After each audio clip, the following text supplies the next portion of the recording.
Well, first off, it's nice to meet everybody, and thank you for having me. As mentioned, I'm Justin Dellario. I've been working in and around esports since about 2005. Most recently, I spent a little over 6 years at Twitch, where I led all of esports globally, but then also worked on some things like original content directly with creators, some engineering projects, et cetera, that I can touch on later. But I thought I'd start by giving a little bit of a timeline of kind of my involvement in esports and how I got into it in the first place, and then kind of build from there. So when I say I've been involved around in esports since 2005, in the first part of my career, which I was in the military and then the government in the first 10 years of my career. But like a lot of my friends or anybody who maybe would identify as a hardcore gamer, obviously I was spending a lot of time playing video games nights and weekends with friends. That started for me in high school and college. Um, but it was around the early 2000s where this thing that we now call esports was really starting to gain some traction. Some things that I would identify as the catalyst for esports kind of taking off the way it did at that time frame was that all of a sudden there was an increase in the number of games that were on the market that not only fostered people competing versus each other, but started to have and possess features that would kind of celebrate competition. So an example of that would be Halo 2's release in the early 2000s, where all of a sudden there were in-game leaderboards for the first times, and players were all of a sudden presented with the information relative to their skill versus other people they might recognize from either playing them in game or having friends on the ladders, etc. But there's a number of other variables, of course, that played into esports kind of gaining traction. That was just something that stands out to me as an inflection point in that time frame where I was playing a lot of games. Esports kind of grew out of people connecting over the internet, talking on forums, connecting with each other to produce competitions around the games that were highly competitive at the time. That, of course, also meant that there were people meeting up in the real world and holding events during the time frame that I kind of decided to get involved, because I felt in many ways kind of like pulled towards this phenomena of people showing up and competing against each other, was when Major League Gaming or MLG events were popular. If you had never heard of Major League Gaming or MLG, it was a national event circuit in the US. Recent years was actually purchased by Activision Blizzard, and some of the people that built it became the esports division there. But back when MLG was a big thing in the United States, you would see events like MLG Washington, D.C., MLG New York, MLG Raleigh, and these are events you'd go to where games played were like the Halos, the Call of Duties, fighting games, StarCraft 2 at the time, and people would show up in what was generally big open style tournaments and compete.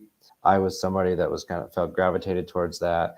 That turned into me volunteering and wanting to get involved in the organization of those events. Of course, I was working my day job at the time at the government, but then as the next couple of years went on, I found myself getting involved in more and more aspects of the esports industry, a little bit entrepreneurially. So that meant with some of my friends who were also just as involved in different aspects of the growing esports scene, starting our own online forums where we were connecting people for the creation of competitions and tournaments online, some content creation. We built a tournament platform that no longer exists today, built and started running an esports team called It's Gosu, which is no longer around, but at one time was one of the two biggest teams in the United States. And just in anything and everything we can do to kind of like not only create the fun we wanted to have, but contribute to the growth of this esports industry phenomena. And it was around 2014, I guess, where I realized that I didn't just want to do this as my nights and weekend job anymore. In fact, and I had already been at that point for many years, kind of almost working three jobs, trying to do it all. So what I did was I quit everything I was doing in Washington, D.C. in the government, and I moved to Southern California. And that's about the time that I started working for the company called Razer, who makes mice and keyboards, etc. And I was involved in their esports marketing, spent some time there before then joining Twitch. And when I went to join Twitch, it did not yet have an esports division or department. despite the fact that Twitch's beginnings very much rooted in esports, and esports is very much in Twitch's DNA. Esports was just kind of one of those functional areas that the growing company at the time just addressed along with everything else. But it was around the time 2015-ish when I was recruited to Twitch that we decided let's wrap a strategy around esports and really lean in and help to see it grow. And that's what I spent the last 6 or so years doing, combined with some of the other projects I took on. But running esports at Twitch, it means a few different things. Twitch is really like esports involvement really has kind of like 2 or 3 main functions. One is partnering with and acquiring the esports content and events of all of the big esports organizers in the world, like ESL, DreamHack, and then also the biggest game publishers like Riot, Activision, Blizzard, etc. Another aspect of Twitch's esports strategy is what we're doing from a technology perspective to lean into the better broadcasting and production of esports events so that they can find success on Twitch.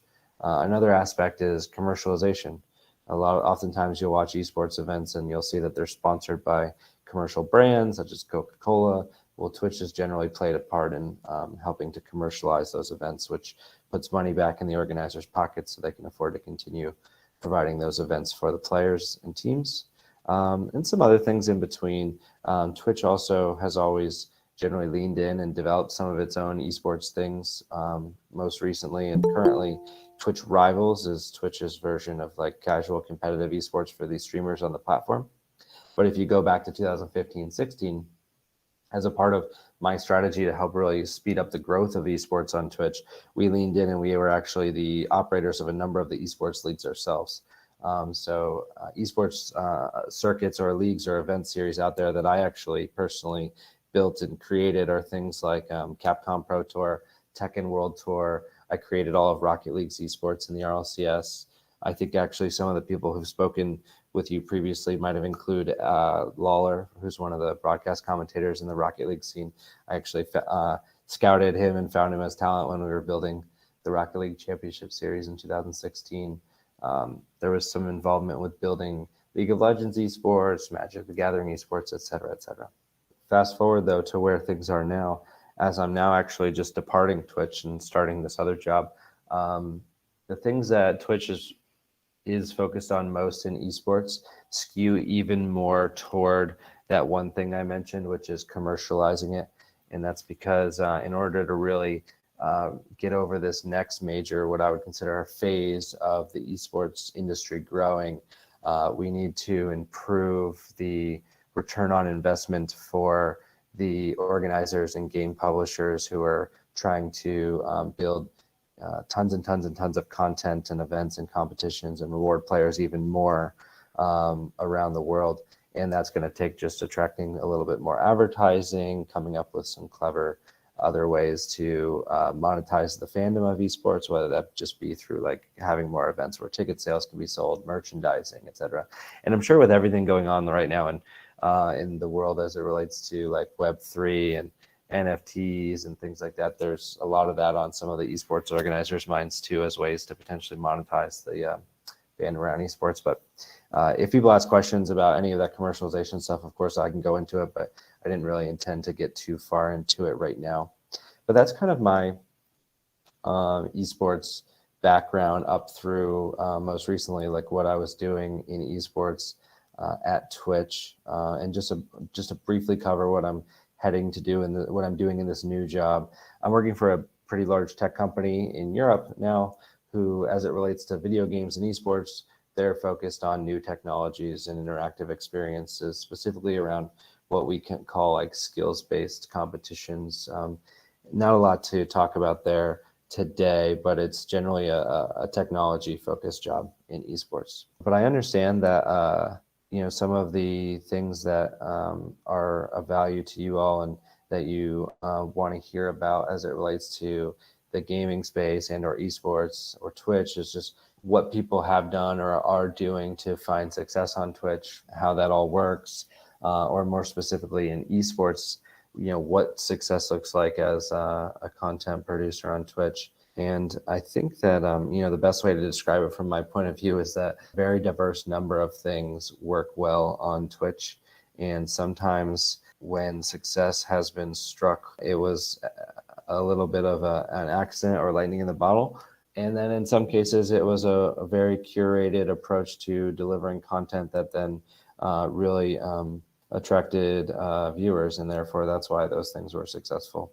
For example, in just the esports content market on Twitch today, there's a mix of the very consistent operators, such as your Riots and League of Legends, or Activision Blizzard producing Call of Duty, who they're producing pretty stereotypical league models where they're delivering content at a weekly cadence, inclusive of the different series events.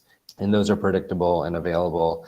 And the fans of those games and the players involved are tuning in pretty regularly. And those see pretty high numbers as it relates to an esport on Twitch. But what I think attracts a viewing audience the most to those types of events are the fact that you can always guarantee the top teams and players are involved, and those are what people are a fan of. But then another end of the spectrum in esports content on Twitch is some of the stuff that's a little bit more random in nature, not necessarily week in and week out consistent. These types of events are generally kind of like formed from moments of like things going viral.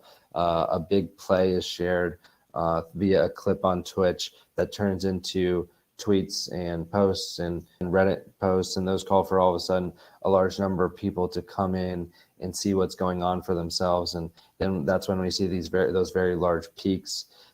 It's oftentimes that those generally occur around new game launches on Twitch, where people are kind of on the edge of whether is this game really an esport? Is it interesting to watch? Are people any good at it? We've things like Valorant, Apex Legends, they had their moments like that on Twitch. But then also sometimes it just has to do with people saying, wow, I can't possibly believe that that's happening over there. Let me go see it. Like the famous moment where all of a sudden Ninja and Drake were streaming together a couple of years ago on Twitch, and we saw like 690,000 people tune in within a matter of 5 minutes. But beyond the whether or not you're providing your content consistently, or you might get lucky and that will drive viewership, some of the things that the best esports content creators are doing, in my mind, at the event level is delivering their content as authentically as possible as it relates to the audience. And what I'm really getting at there is in the last 5, 6, 7 years, one aspect of what was going on to kind of grow up the esports industry was a number of esports event operators, myself included at times, were really doing everything we can to copy traditional sports, make it look ESPN-like, make it look like a very professional league broadcast, have the talent desk hosts, which are important aspects of esports, don't get me wrong. But I think, however, just by nature of looking one way, some of that content was already limiting itself as it relates to the potential available audience. And also, if and when you are somebody who spends a considerable amount of time on Twitch and you're tuning in and you're trying to find those channels or people that you might be interested in connecting with, you're generally looking for somebody who you think you would hang out with. Or in terms of event content, you might be looking for a vibe or a tone that feels natural to you and something you would normally find amongst your friends or address otherwise in content. And that's where you're likely to stick. So where I've been in the most recent year plus seeing some of the most climbing success on Twitch is when broadcasters or event organizers have delved further into trying to make their content feel casual and feel natural, and they try to deliver in more ways than strictly like the traditional ESPN version of sports.